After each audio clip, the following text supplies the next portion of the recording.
The MCU has given us some of the best and most iconic superhero scenes of all time, but it's also given us some of the dumbest and worst, so here's my picks for the best and worst MCU moments of all time. Easily one of the worst and most cringeworthy MCU scenes of all time is the Steve and Sharon kiss. Not only was this romance just completely forced and this kiss felt like it was kind of out of nowhere, but Sharon is literally the niece to Peggy Carter, who Captain America has been in love with his entire life. And to make it even worse, Captain America literally goes and visits an old age Peggy in the same movie that he kisses her niece. This is just insane work by the MCU. Sticking with Captain America the Winter Soldier for a second, it has one of my all-time favorite MCU scenes where Captain America at the end, he's just getting beat up by Bucky. It seems like it's over for him and he says, "I'm with you" to the end of the line, calling back to the first film, and this is just such a beautiful MCU moment that I absolutely love. I'm not gonna lie, the scene in Avengers Infinity War where Star-Lord punches Thanos when it seems like the Avengers are actually gonna get the gauntlet off of him and actually just win everything right here is maybe my pick for the worst moment in the entire MCU. And the worst part is that people defend the scene with their life. Like, people will be like, oh, it's just in character for Star-Lord. He's not a very emotionally intelligent or mature person, so it would make sense that he would react like this when he's talking about Gamora. But I'm sorry, you could be the dumbest individual on the planet and you would realize that the best thing to do here is just let the Avengers keep doing what they're doing. That's how you're gonna get your revenge on Thanos, not just taking things into your own hands and completely ruining the plan. And don't even try to defend it by saying, oh, Doctor Strange said there's only one way we win, so this definitely had to fit into that timeline. While I actually like that line in the movie, it's really just a throwaway from the writers to say, hey, everything we do in this is actually the right choice. We don't care what you say we should have done instead. But Infinity War also has one of my favorite MCU scenes of all time where Thor throws his axe. It seems like, oh, he finally actually defeated Thanos. The Avengers are gonna win at the end of the day, but then nope, you should have gone for the head and Thanos snaps. Then after that, seeing everybody fade away one by one was just so unbelievably heartbreaking. Like, I can remember how silent the theater was when I was watching this scene. You could literally drop a pin and you would have heard it. It was insane. Another worst moment in the MCU is the Hulk dab. I'm sorry, this just ages the movie so badly.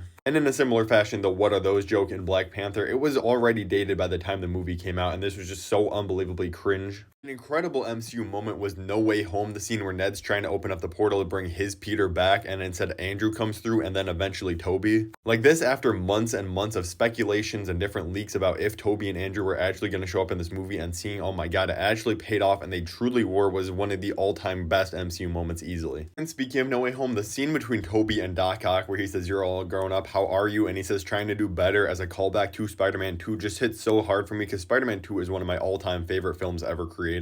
Sadly for No Way Home, it also has some unbelievably terrible moments. Like, pretty much every line Doctor Strange says is a complete clunker, especially "please Scooby-Doo this shit." Like, whoever wrote this actually should have been fired on the spot. The fact that Doctor Strange even does the spell in the first place, how little he thinks into the details of the spell, and the fact that Peter is constantly talking and trying to change things as he's casting the spell is so stupid, but people kind of just forget about this because of how good the second half of the movie was. And let's not forget, one of the main reasons Peter actually went through with this entire thing is because his friends couldn't get into college.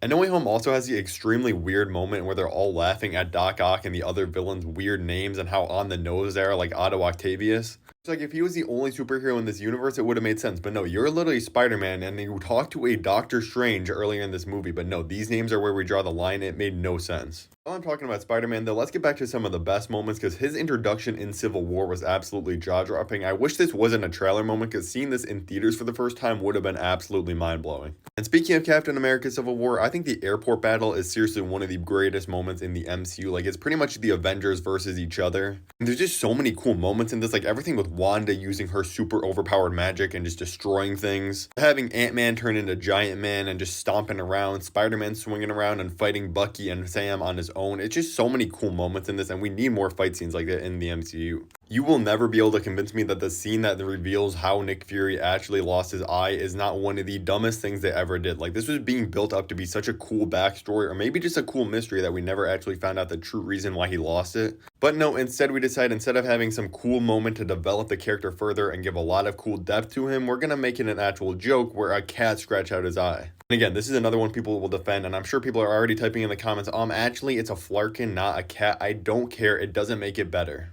Spider-Man Far From Home is far from a perfect movie. It's not even that great of a movie overall, but I do think I have to give credit to the Mysterio illusions in this movie, because it is truly some of the coolest sequences we've ever seen. There are so many cool things visually with the sequences, and just seeing stuff like Iron Man rising from the grave in these illusions, like, we need more stuff with this much sauce in the MCU.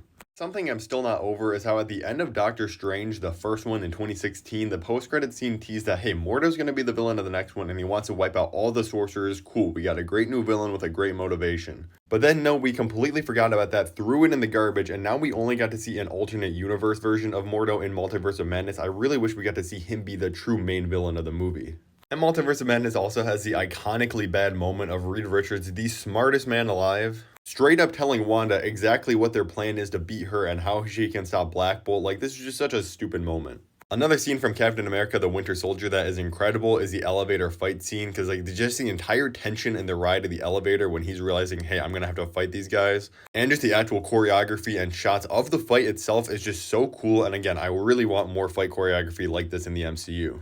Now, this one isn't necessarily a particular scene in the MCU, but it's something Kevin Feige said about the MCU, and it's one of the dumbest things that I've ever seen in my life, because he came out and literally said, no, you will not have to watch any MCU Disney Plus show to understand the movies going forward. They're going to be complete standalone things, which sounded great, because I was like, oh, I'm going to keep up with all the MCU Disney Plus shows, but a lot of the general audience isn't, so it shouldn't be anything mandatory viewing. But then right away in Multiverse of Madness, we have Wanda be the main villain, and her entire motivation and half the conflict of the movie is what happened in Westview and her losing her children that she created using her own magic, which is something that only happened in the TV show WandaVision. Like, if you didn't watch this before Multiverse of Madness, you would have been so confused. Because if you only watched the movies, you never would have ever known she had children and lost them. But then it gets even worse, because in the Marvels, we have three main characters being the three different Marvels, and two of them were literally from Disney Plus TV shows. They've never been in a movie before. That obviously being Monica Rambeau, who again was in the show WandaVision, and Miss Marvel obviously had her entire own 6-episode show where we introduce and learn a whole ton about this character. So like, yeah, I guess on a technicality, you didn't need to watch either of these. You would probably be very confused if you watched the Marvels without seeing either of those shows and be like, who are these characters that I'm supposed to care about? We also get a cameo from Kate Bishop at the end of the Marvels, and she was only introduced in the Hawkeye Disney Plus TV show. And we're even still doing this because Loki is where we got introduced to and explained the entirety of the TVA, which is a very complicated thing that if you didn't watch this show, you're probably not going to get a good understanding of what the TVA actually did and what happened there. But don't worry, that's not going to stop the MCU from just jamming it into a movie and probably poorly explaining it for people that didn't watch the show, because in Deadpool and Wolverine's first trailer, we see that Deadpool literally gets taken away by the TVA. Like, if you didn't watch Loki, you're going to be like, what on earth is this group? Who's the TVA? But we need to get back on some positivity, because pretty much the entirety of the Loki series could go in this video. Honestly, I think there's so many amazing moments, but particularly the ending of season 2. Loki making the ultimate sacrifice and finding his own glorious purpose is just the perfect conclusion to not only the show, but his entire character arc that we have been building up to from the first Thor and Avengers movie. And everything else that happened at the ending with the rest of the TVA agents was also incredible, like particularly Mobius's line, I might just sit here for a little bit and let time pass. This just hit me so hard for some reason. Thor Love and Thunder was full of a ton of unfunny jokes, but most of them I could kind of forgive or at least ignore and be like, hey, I didn't find it funny, but it didn't completely ruin the moment for me. But the screaming goats were one of the unfunniest and most annoying things I've ever seen in a superhero movie. Like, I don't know who thought they were a good idea. And speaking of Thor Love and Thunder, I gotta talk about the Heimdall sun floating head scene. Like, this movie literally cost like $200 million, and the fact that they had it look like it was on the left when this movie first came out, and then when it came out on Disney Plus, they quote unquote fixed it, but look at it on the right, it literally still looks absolutely goofy. Like, I cannot believe this is something that made it into a final cut of a movie. I obviously have to talk about some of the moments in Endgame, especially Portals, though this is just still one of the most iconic superhero scenes I've ever seen in my life. Just seeing everybody finally come back, it was just iconic.